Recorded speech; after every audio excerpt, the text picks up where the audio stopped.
Do this every day for massive hair growth. Trust me, this is a game changer if you haven't already been doing it, which you probably haven't.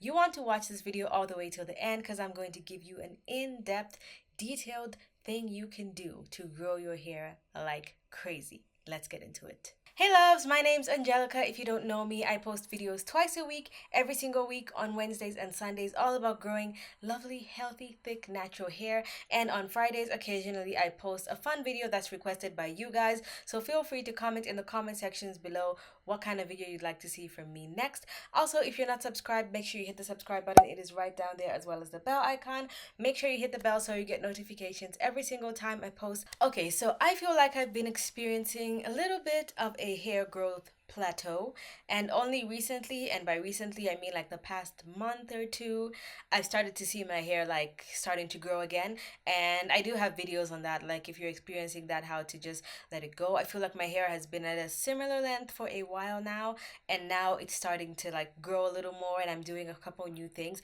and this is one of the things. Now, I don't want to tell you that you have to do this every single day for the rest of your life, because that's kind of daunting, and it's like, who wants to do one thing every day for the rest of their lives? But if you can give yourself at least a 1 to 2 month challenge to do this every single day, trust me, you will see huge results. And then eventually you can start to take it to like 2, 3 times a week, depending on what you want. Or 3 times a week. That's a good time for me because it's something that is easy to do.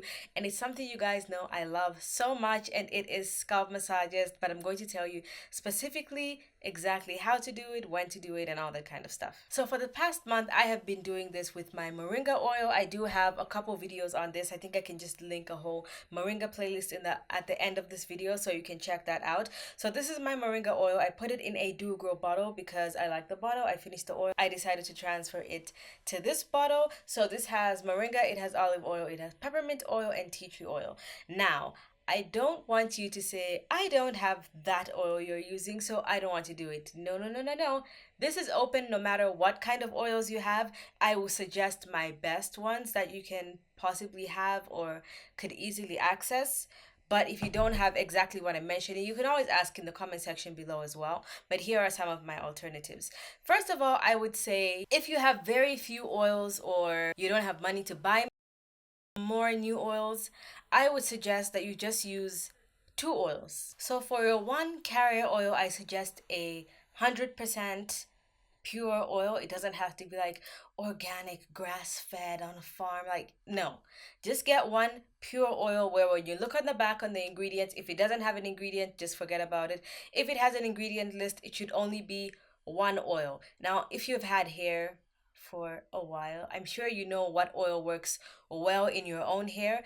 Olive oil, avocado oil usually works for like everyone, and almond oil. If you've never used coconut oil, I suggest you don't buy that if you don't have it already, because there's a very high chance it might not work. For some people, it works amazing. For some people, it doesn't. I'm one of those people who it doesn't work well for, so I don't want you to waste money. If you're not sure if it works well on your hair, don't get that. Get something that you know will work well. And then for a carrier oil, you can choose one. My favorite, if I had to choose one, I guess I would choose peppermint oil because I love the cooling feeling, the tingling sensation, and how it promotes blood flow to your scalp. I also do have videos all about like oils and what oils you can use and stuff, but I'm just giving you an example. If you have more, if you want to buy maybe three oils, I suggest you buy one carrier oil and two essential oils. So you could have maybe olive oil, peppermint oil, and tea tree. Tea tree is antibacterial, antimicrobial, so it helps with like itching and dandruff and all that kind of stuff. And if you have to go to the max, I would suggest even getting rosemary oil. Now, if you have a bunch of oils at home that you want to mix together, I would suggest mixing a maximum of six.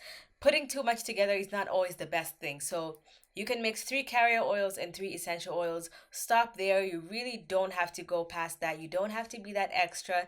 You might cause adverse effects. So that is my advice on the oil that you use. Now, if you only have one oil, if it is an essential oil, unfortunately, you cannot use that directly on your scalp. If you only have peppermint, only have rosemary, only have tea tree, you cannot put those directly on your scalp. But if you only have a carrier oil, like only olive oil or only avocado oil, this will still work amazing for you. What I would suggest though is to just warm your oil just a little bit. And by that, I do not mean put it in the microwave, you will kill the nutrients. I do not mean boil the oil in a pot of water because you will also kill the nutrients. I mean, get a cup of water that's hot enough to drink, like tea. Not extremely steaming. Get your oil, like your olive oil, avocado oil, put it in there, just let it get a little warm, and then you can go ahead and apply it to your scalp. Now, I will show you one way to apply it to your scalp, and let's head over to that while my hair was in some braids before I unbraided it and got this interesting looking braid out. So let's go to that. Okay, so first of all, I'm just shaking my oil. If you mix any kind of oils, always shake it up before you use it, just because your oils can be like a different weight, so you want to make sure everything is nice and mixed up. And you can see it is very easy. This is the first way, especially if your scalp is dry, or this is the first day in the week when you're moisturizing. I mean, the first day in the week when you're oiling your hair, this is how you should do it. You can get your squeezy bottle. You can even just dip your finger into the oil and do this if you don't have a bottle that's like this with a nozzle at the top.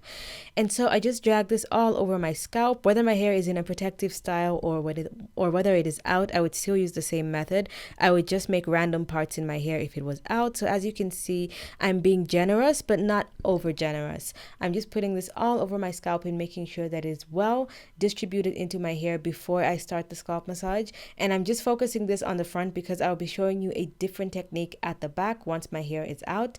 So here you can see my hair is nicely distributed, and this was actually just for the purpose of a protective style, not necessarily a braid out. So here I'm doing my scalp massage, and here is the key. You do not want to rub, you do not want to be aggressive. You want to be gentle, and you want to move in circular motions with the pads of your fingers all over your hair. You don't want to have any hairs coming out on the ends of your hair. You don't want to feel like you're having any breakage. You shouldn't have any pain. That all means you're doing it wrong. It should feel very relaxing and soft, and it should feel like you should be able to do it for a very long time, and you should be able to moisturize your hair for 30 minutes without feeling any kind of damage. That is just an extreme example. Of course, you only need about 2 to 5 minutes to do this, but if you were to do exactly this for 30 minutes, you still should have no pain, no shed hairs, and you would know that you're doing it correctly. You can see all my nails very clearly. There's no nails digging into my scalp, whether it is itching or anything. And then any excess oil that you might have on the ends of your hands, I suggest you put this just on the ends of your hair. It's not needed to put oil all over your hair all the time, but on the ends of your hair can really add the added boost to help with any kind of breakage or damage. Okay, so as you saw, that's how you can do it while you're in a protective style. You can do it exactly like that, whether you are in box braids, whether you're in cornrows. I do have specific scalp massage videos, but you get the idea. Now, if you're thinking you want an actual demonstration on how to do it while your hair is out, this is how you're going to do it exactly. So you want to do this every single day. Every single day. Now, you do not need to oil the way I did in the demo every single day, because you don't want your hair to be like too oily, and it might even lead to dryness if you're not always adding a little bit of a moisturizer before you do that, which I mean you should on some of the days. But if you don't and you're just only oiling your scalp, it could cause excessive dryness because you're just like coating the hair in oil. And if you co-wash and you do not shampoo every single week, you could also encounter a little bit of trouble. So I would suggest doing it the way I did in the clip, and by that I mean like pouring on the scalp like that. I would suggest doing that 1 to 2 times a week. That is enough. Now, on the rest of the days, the best thing you can do is to check your scalp. So let's say you started doing this on Sunday, right? Today. So you scalp your hair the way I did it, exactly the way I showed it, pouring it in between the lines, and your hair feels nice, perfect. Now it's Monday. What you're going to do is check your scalp, and what you're going to do is put your hands into your hair like this, whether your hair is out or in braids, and then you check your fingers. If your fingers look a little bit shiny, you still have oil on your scalp, you don't have to put any more. You're just going to go in and start doing your gentle scalp massage all over your head.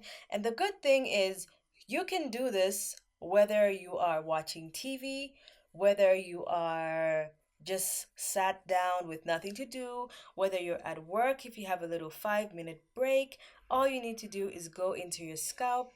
And you can even do it more than once a day because it's very relaxing. All you want to make sure is that your hair is not extremely dry, because you don't want to encourage any kind of breakage or anything like that. So once that is done, it's now the third day. You can go ahead and do the same thing If your hair feels like it is moisturized and it has oil, fine. You don't have to add any more oil. If it feels a little bit dry, but maybe not very dry, you could go and do what I did at the end of the little demo. So all you're going to do is put a little bit of oil on the tips of your fingers. You will rub it together between the pads of your fingers. You're not using your nails, you're using the pads of your fingers. And then you just go in like this in different sections of your hair to just distribute that oil all over your scalp until you pull your hands out and your hands are completely not shiny. Then you can go ahead and put a little bit more and go maybe towards the back depending on what area you started on. And then you can go ahead and do your exact scalp massage just like that. And this, if you're wondering what the actual benefits are, aside from having the oils to help boost this, it does warm your entire scalp. And so if you're not using an oil that has peppermint or tea tree that usually feels like a little tingly when it's nicely worked in, you still are going to feel that nice little like tingly sensation all over your scalp. Your scalp will be nice and warm, and you get this feeling like almost like you're going to break out into a sweat. Then you know it's worked in well. This loosens up any dormant follicles to promote them to start your hair growth again. It helps boost your hair growth because it's sending more oxygen and blood flow to your scalp. Because you have stimulated the area, your body is going to send blood flow to that area. Now, if you like to do things like the inversion method and stuff, I don't really recommend it, like especially for your health. And but if you want to do it, maybe just like while you're hunched over, like while you're sat like this. Let me move back a bit. You could be sat like this. You could hunch over and just massage your hair like that, and that can just help boost, like encourage the direction of the blood flow to go to your scalp. But I wouldn't recommend doing like all the extra stuff of being like on a handstand and lying down upside down on your bed. You really don't have to go that far to get the benefits of this. And if you've been doing this for a while, you will see major differences. And if you've only been doing this once to twice a week, I challenge you for 1 month to do this every single day. You do not have to have a specific time. You could do it anytime you remember. If you want, you can set an alarm. Just find a good time for you to give yourself a scalp massage, and all you need is 2 to 5 minutes. And like I said, you always feel it when your massage is like done enough. Also, if you have a friend who has hair like yours or a family member who also likes scalp massages, which I honestly do not know anybody who doesn't like scalp massages, I suggest you give each other a scalp massage because it's even better. It's nice and relaxing. It's a nice massage and it doesn't feel like you're doing much more work because you know you're going to get a scalp massage in return. So try that. That is actually a great idea, and it's an Asian secret that Indians have been doing for a very long time. I'm sure you've seen pictures before of people like in a line giving each other a scalp massage, like from the grandmother to the mother to the granddaughter. And you see what their hair looks like. It just promotes luscious, healthy hair. Now, I will be doing a few other things to my hair to make sure that I get my hair growth back to normal, boosted, get my hair softer and more moisturized. My hair already feels the most moisturized it has ever felt in a week because I did these braids and moisturized my hair a week ago, and my hair still feels the best it's ever felt. So, if you want to be getting more tips and seeing exactly what I'm doing to continue on my healthy hair journey, make sure you hit my face right there to subscribe if you didn't in the beginning. Hit my face there to subscribe to my other channel if you didn't. Watch the two videos on the side of the screen right here if you'd like to see any of my older videos. Thank you so much for watching, and I'll see you guys in my next one. Bye!